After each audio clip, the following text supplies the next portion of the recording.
if you're watching a test match and momentum is, let's say, all with England at one point, and then Australia gets a wicket, it's a shift in momentum. You can see the energy pickup of the bowlers and the players, because they've noticed that they understand they've broken a pattern. So they've got momentum back on their side, so they go harder.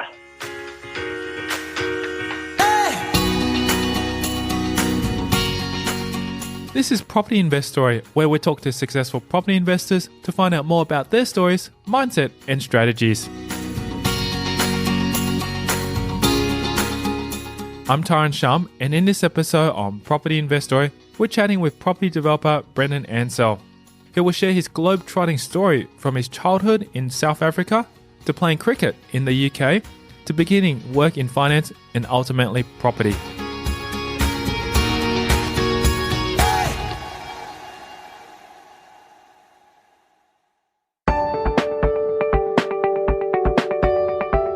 Also, before we delve into this episode, go over to propertyinveststory.com and subscribe to receive your free property investor case studies, where you'll learn how to generate passive income from your properties.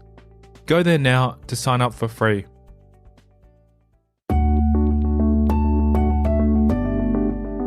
My name is Brendon Ansell. I'm the Managing Director of Velocity Property Group, which is a listed property development company. In a quick snapshot, I've got an interesting story. I arrived in Australia 20 years ago with $50 and a one-way ticket. And, have spent the last 20 years going from working in fish and chip shops to now the Managing Director of a listed property company. It's clear Ansell has come a long way. He's had a long-term fascination and dream of becoming a property developer. I've always loved property. We did struggle financially in South Africa. We weren't, you could say we're lower middle class. So life was generally financially very much a struggle for us. But my mother was a part-time interior decorator, and so I used to go with her to appointments, and I used to see how the other side lived in very wealthy mansions. So I've always been fascinated by property and aesthetically beautiful property. So at Velocity Property Group, we focus on luxury, high-end projects. We don't do investment type properties, and we don't do lower price point properties. Most of our stuff's $1 million and up. So I've always loved aesthetically pleasing properties and luxurious properties, and now we create them. So, what does a day in his life look like? No day is even remotely the same as the next. It's I tend to be quite fluid now. Obviously, we have staff who are very specifically skilled in all their distinct roles. So I no longer have to be the everything to everybody. So now, it's I'm trying to consciously create my day in a specific order, and I divide my activities into three main lines of work. One is activities that create future opportunities and income. The second is activities that create income today or don't lose money today. So obviously problem solving. And then the third is anything admin related or getting back to people. So I prioritise my day in that order. Ansell grew up in South Africa at a time when the country was going through a very volatile period. I was at school during the changeover to democracy, which was an exciting time and a great time for the country, but also very volatile. Lots of violence, lots of sudden changes. So we went from a very strict militaristic style society to a completely open and free overnight. So as a 16, 17-year-old, you can imagine the type of trouble you'd get up to once you suddenly got free rein in life. So we had some challenging few years with pretty much very little structure, you could say. The family's decision to move overseas was partially because of the violent uprisings taking place in their hometown. No, we actually tried Canada first, so but got rejected, thankfully, because I'm not sure how it'd be going now in minus 30 degrees. But Australia is a very similar culture to South Africa in a lot of respects. Very similar weather, very similar sporting type culture. So I'm thankful we got to come here because it's far easier to assimilate quicker and build contacts and friends and stuff like that. So you don't have different language barriers and other challenges. So specifically, what triggered us to come, dire financial circumstances and some very close calls from a violence point of view. I was 18 when my parents came first and got the required visas and that, and then became shortly after. He then settled onto the sporting culture in Australia for several years before making another important life decision. I was also a reasonably good cricketer, so I played representative cricket in South Africa. So I had to make a choice whether to stay and have a go for the professional teams. But obviously the risk was high if you didn't make it. So I came to Australia specifically to make sure I could get the passport and visa stamp first before making any decisions. And then I actually ended up only staying for about 18 months, 2 years, and I took off to the UK to on a cricketing contract over there. And then for the next 5 years, pretty much split my time between the UK and New Zealand. I didn't have to work too much. I got paid to play, but accounting can't be a good thing. I had a great time from pretty much 19 years old to 25. I pretty much got paid to travel the world. Didn't get a lot of money. It wasn't as professional back then in the late 90s as it is now. So we had a lot of parties and enjoyed ourselves as well. Before moving back to Australia in 2002, at about 25 years old, his time in the UK opened up new doors for Ansell within the corporate world. A very senior manager high up in HSBC and investment banking gave me a job in London for 2 years after I finished cricket. So that was a great segue out of cricket into a more professional environment. So I found in that time in London, people didn't work very hard. So it was a great opportunity for me to learn, the game of investment banking as quickly as I could. And so I immersed myself in it and got my knowledge and skill set up in banking and investment models. And I seemed to hit a wave then too in my mid-20s where I immersed myself in personal development as well. So I pretty much spent every waking moment learning everything I could from personal development to investing to property, and quickly found that property was sort of my original passion and what I came back to.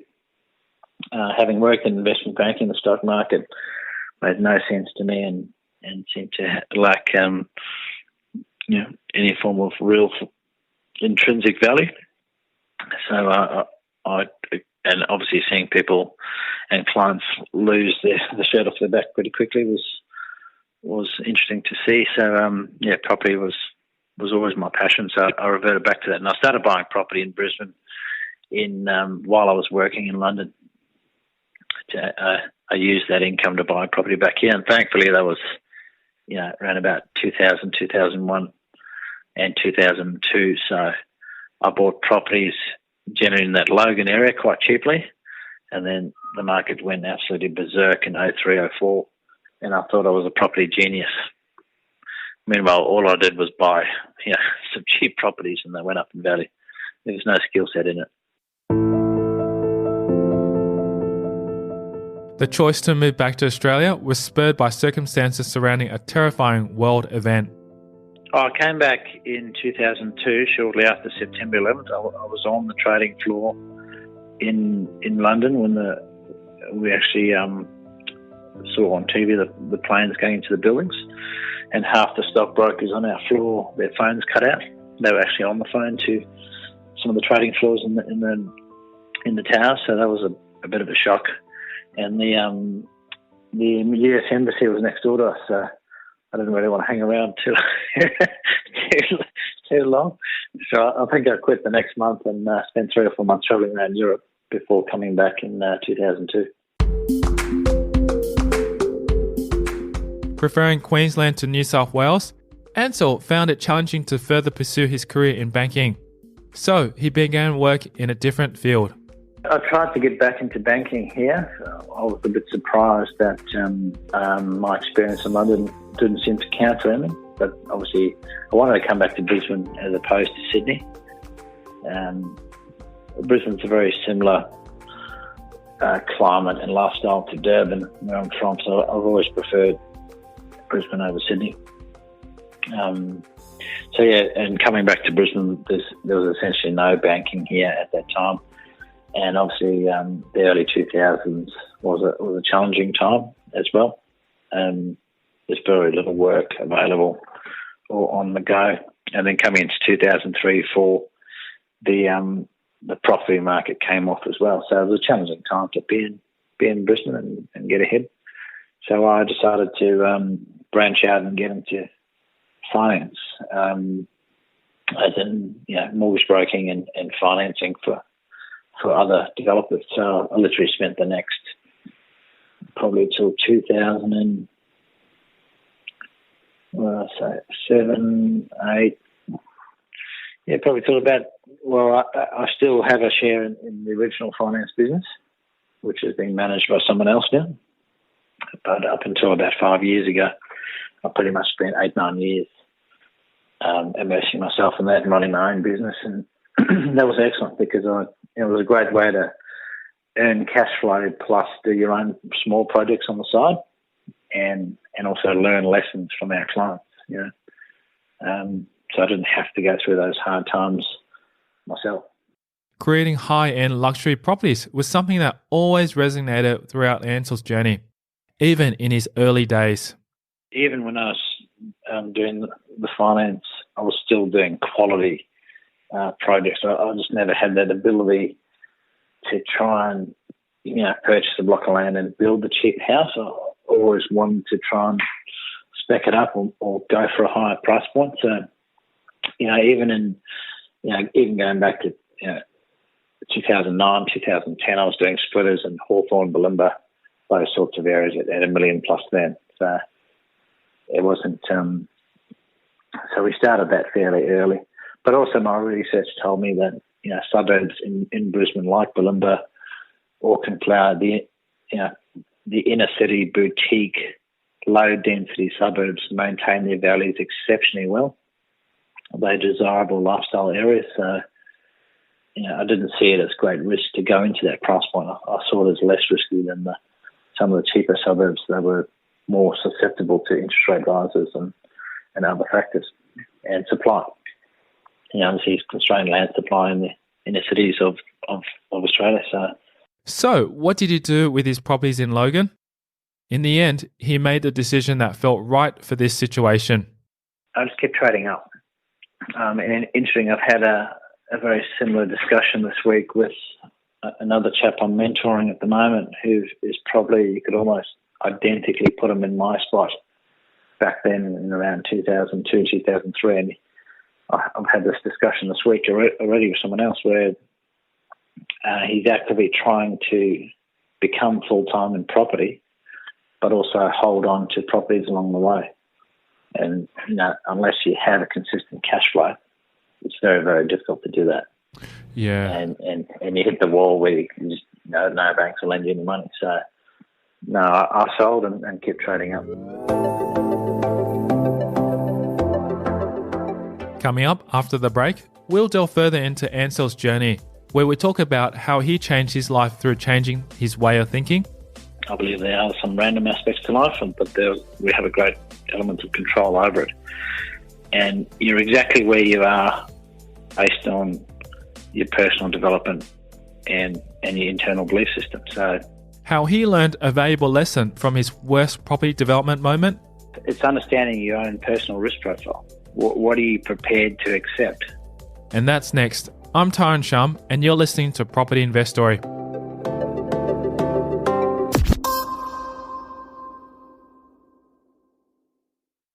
Hey podcast listeners, are you enjoying listening to these stories and want more? Then head over to propertyinvestory.com and subscribe to receive your free property case studies that I only send exclusively via email. Just one of the many benefits of being part of this community. These real case studies are from experienced property investors where they share specific numbers of their portfolio, the strategies, and much more. Simply visit propertyinvestory.com to get your free case studies. Now back to the show.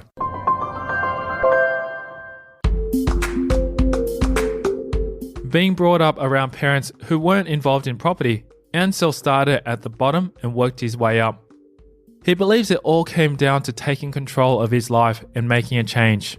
They're not from that sort of line of thinking. They're in their 70s now and they still work quite hard in the sort of auto electrical type businesses. So no, they've never been investors. None of my family is from that side. So no, I'm completely 100% self-made. It's pretty hard to, obviously, as you can imagine, put 20 years of life experience into a short conference like this. But if I had to summarise how that happens, I could probably only say that your mindset and your personal development dictates where you are in life. I personally don't believe it's that random. I believe there are some random aspects to life, but we have a great element of control over it. And you're exactly where you are based on your personal development and your internal belief system. So I didn't want that life. I wanted a better life. So I learned what needed to be learned. You have to become the person first. History will show that people that suddenly win money, like in the lotto or something, generally, in most cases, lose it and end up in a worse position than before because their skill set and their mindset haven't kept pace with their wealth. So, if somebody wants to get out of that position, and obviously I've always been a forward-thinking and forward-moving person. I can't stand sitting still. I can't stand just going to the same mundane 9-to-5 job every day and say, this is my lot in life. I wasn't built that way. So I wasn't going to accept it. I was going to do whatever it took to get out of those situations. In terms of his worst investing moments, Ansell's strong-willed state of mind allows him to overcome his challenges and not dwell on them too freely. I would call myself a very strong, resilient person. I tend not to be down too long. I don't allow myself to stay in that frame of mind for too long. So yeah, I have challenges every day. I have them now. Your challenges never go away. They just change. So, if anyone's expecting that they'll become successful and life will be suddenly easy and you have no issues in life, I'm sorry, that's not realistic.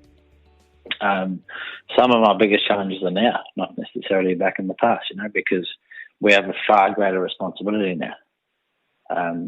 I do it for the love of the game, not for the love of the game first and personal wealth second. So when I was just on my own as a developer running my own company and making money or losing money, that was fine because there was always the next deal to go into. So a creative process that gave me my energy. Now I've got a far greater responsibility of looking after thousands of shareholders' hard-earned capital. So it's a different type of challenge. But if I go back to deals, thankfully I've only ever lost on one deal, and that was about $8,000. So my grounding in finance gave me the knowledge first before I went full-time into property. So I increased my knowledge base first before committing too heavily. As it turns out, the deal he lost could have been a lot worse if he had continued with it, making the choice to cut his losses when it didn't work out. I personally believe the ones you let go are more important than your wins. So even stock market traders will tell you that you minimise your losses and you ride your wins. So when you have a property or a site and you can see that the market's coming off, rather than put your head in the sand and go, well, I'm just going to go and build this anyway and hope I can sell it at the end. I bought this site, I got a DA for 7 apartments. I was sitting there looking and going, well, I can't build it. I can't build it. I'm not going to be able to sell these. The market's coming off. I've got my timing all wrong here. So, yeah, you got two choices. You push ahead and hope that it comes out all right. Or I went, there's an offer on the table. It's a small loss, and $8,000 is a small loss in the project if you're going to take a loss. I'll take the sale and move on. But the key there for me was I kind of went outside of my usual formula. Instead of sticking to premium high-end areas, high-end property for owner-occupiers, I went out to the outer suburbs and tried to expand the number of properties I was doing, going from 2 or 3 at a time to 6 and 7, because I wanted to get to that next stage. I wanted to increase the size of my project, but went out to an outlying area where, the market's more volatile. It was probably one of the best decisions I ever made. I could have lost $1 million and, gone bankrupt or gone backwards or eroded years of hard work. But it's very, very difficult for people to admit they made a mistake. It's very hard to actually put your hand up and go, I made a mess of this. I made a bad choice here. I've just got to suck up the loss and move on. And it doesn't matter whether it's $8,000 or $100,000. If you can suppress your ego long enough to make calm, rational decisions for the long term, medium and long term thinking is exceptionally important in property. Because if you're constantly focusing on the medium and long term, what you're trying to build, you don't mind taking that $8,000 loss. It's understanding your own personal risk profile. What are you prepared to accept? If you're not prepared to accept any losses, when you get close to loss, you have to cut and run. If you're a person that has a higher risk profile where you're happy to wait it out and see if the market recovers, you may go up, may go down. So as I've become more successful, my risk profile has actually dropped. When considering the aha moments where everything fell into place for Ansell, his top 3 were centered on the philosophy of momentum. I've always really understood momentum.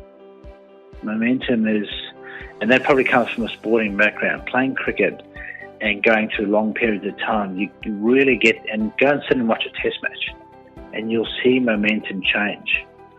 And if you're watching a test match and a momentum is, let's say, all with England at one point, and then Australia gets a wicket, it's a shift in momentum. You can see the energy pickup of the bowlers and the players because they've noticed that they understand they've broken a pattern. So they've got momentum back on their side, so they go harder. The bowler doesn't relax and go, I got a wicket, I look good on the scoreboard, I'm just going to chill out for the next few overs and bowl medium pace. They go harder. So they understand momentum.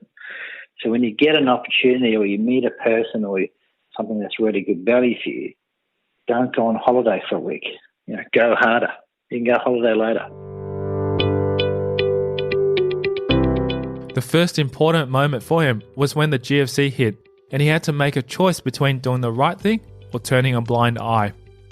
During the GFC, everybody had severe problems. I had a lot of property. Interest rates went through the roof. I was really getting squeezed. Cash flow was dropping. Expenses were going through the roof. And I had a situation where I had a small project in Brisbane, and I got right to the stage of about to start construction, and I just went, I can't do it. Everything's going bad in business and property. I can't build these. I've got to pull back. So obviously going to that builder who's very, very disappointed, I asked them, I think I had about $15,000 in cash left. I asked them what expenses that they had incurred to date. So I had a choice then. I could just walk away, save my $15,000, look after myself. And I thought, there's something in this. There's a pivotal moment here that is something relevant to me. And if I do this, I've got to be confident I'm going to be rewarded for this. I paid him $12,500 to make sure that they incurred no loss. And I went right down to my last $2,500, which is a tough thing to do. I just had a strong intuitive feeling that I needed to do that. That action took me to another level. You could shift your thinking from self-preservation to a more abundant, big picture thinking. So it was a pivotal moment. That builder has completely missed the lesson completely. They just took the money and ran. That's all right. So it's not my job to, they didn't understand how unique that choice was and how big it was, because people would have been stiffing them left, right and centre. Another pivotal moment came when he met an influential person who would have a positive impact on the evolution of his mindset. Second is meeting one of my current mentors, who's close to being a billionaire at the moment, who is also a migrant, a very relevant.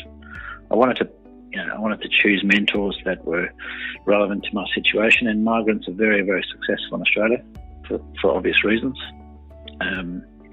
So he's a migrant, and he was essentially broke at late 40s, 50 years old, and started again from scratch, and has pretty much built a $1 billion empire. So inside 20 years. So I listened to him talk at an event, and I knew there were probably 1,000 people there, and I thought, I think everyone's going to pepper him after this. I'd just be yet another number of people ringing him, asking him if they can catch up. So I think I need to think differently. I actually rang his office, and I said to his secretary, I'm making a $1,000 donation to his charity now. I would like to meet him for an hour, but there is no obligation. I'll make the donation anyway. And that singular event made me stand out above all the people ringing him, just asking him for something. And he actually called me in for a meeting. And then it's proceeded to keep in touch, and I've spent a bit of time with him. I've played golf with him, and the time I've spent with him has completely raised my ceiling on what's possible. When I first met him, I was doing little 6-packs, 7-packs of units. And then through a little bit of interaction, I've gone, he has created a $1 billion empire in 20 years. There's no skill set difference between him and I. There's only a mindset difference. So what I took from that is it raised my ceiling massively. And I'm not going to put a ceiling on. I want to see how far we can go with this. Can we become the biggest property company in Australia? We decide. The third aha moment for Ansell fell into place at a tipping point where things shifted as a consequence of a significant decision he made. And then the third event was I wanted to think how I could expand much bigger and faster. And the only way is access to larger amounts of capital and bringing on powerful joint venture partners. So I very fortunately happened to meet a gentleman from Singapore who was out on holiday and got introduced by a mutual friend, and just happened to be that pivotal moment in time where, and I actually had a choice because I was walking down Oxford Street with my son, like going for a beer, and she rang me and said, this gentleman's out from Singapore. We're actually down the street in Bulimba. Do you want to meet up? So you got a choice. You can go, no, I'm going to go have a beer with my mates, or I can go meet a business contact. So I asked somebody to look after my son, and I went and met him. So if I didn't go to that meeting, it would have been a radically different outcome. So I met him, and their group from Singapore came out to view a project with us, and about 2 months later, they had committed to a $20 million project, which up until that point, my largest project was probably $7 or $8 million. So I went to another level straight away. And that has triggered a series of events of access to large amounts of capital through Singapore, and then to become a listed company. So there's 3 very key pivotal moments there. But intuitively, I could recognise them, the importance of them at the time, and didn't, committed to doing it. I didn't go and play golf or do something else and get to that later. I placed them as high priority.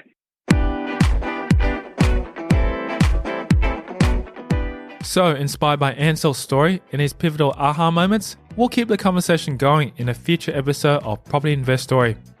We'll talk about his strategy for property investing. Before you even get to that, it helps you get to your journey faster by having as much clarity as you can on what you're trying to do. The success habits that have contributed to his success. I would say I'm more of an intuitive person, and I feel in the moment in time of what actions and courses to take. And that's next time in a future episode of Property Investory. Also, if you haven't subscribed to receive your free property case studies that I only send out exclusively via email, you can text me your email address to 04 99 88 10 40 to subscribe. These real case studies are from experienced property investors where they share specific numbers of their portfolio, the strategies, and much more. Simply text me your email address to 04 99 88 10 40 to get your free case studies. Thanks for listening.